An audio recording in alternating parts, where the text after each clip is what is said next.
Hour 1. The Order. You receive your assignment at dawn, standing at attention with dozens of other pilots in a single line. There is no surprise in this moment. You volunteered months earlier, back when the war was already lost and no one in command said it out loud. An officer walks down the line reading names from a folded paper. When your name is called, you take one step forward, as trained. There is no reaction expected from you, and you give none. You keep your eyes forward.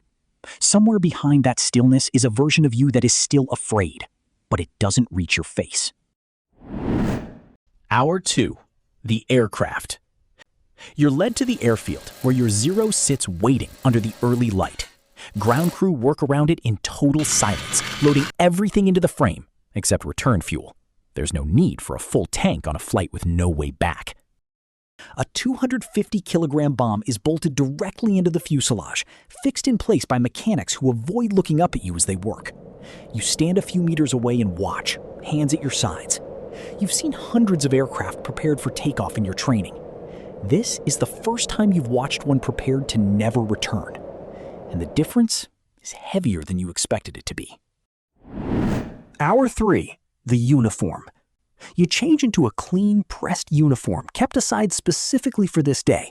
A senior officer ties a white headband around your forehead himself, the red rising sun centered above your eyes.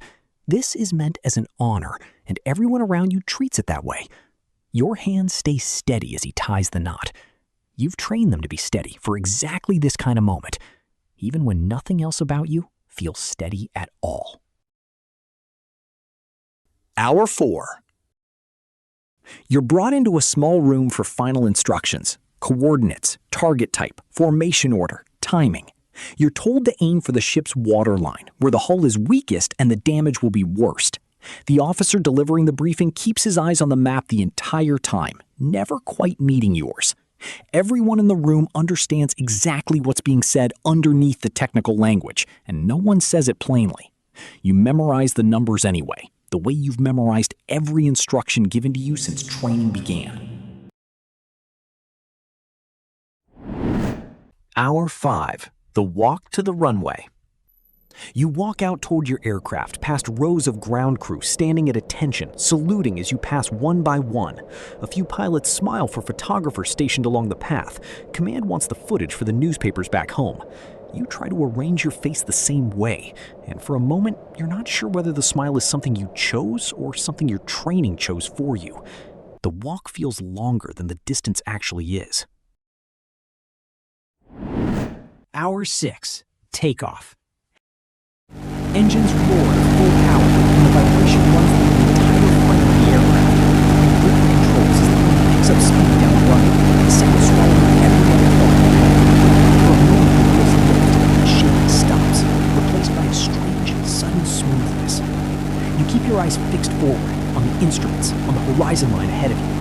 You do not turn to look back at the airfield behind you. There's a version of discipline in that, and you hold on to it, focusing only on what's directly in front of you now. Hour 10. The Final Approach. Anti-aircraft fire fills the sky ahead, tracing bright lines through smoke and cloud. You see the ship for the first time, larger than you expected, closer than you expected. Radio chatter fades into background noise. In the last seconds, there is no room left for the letter, the ceremony, the headband, or the walk down the runway.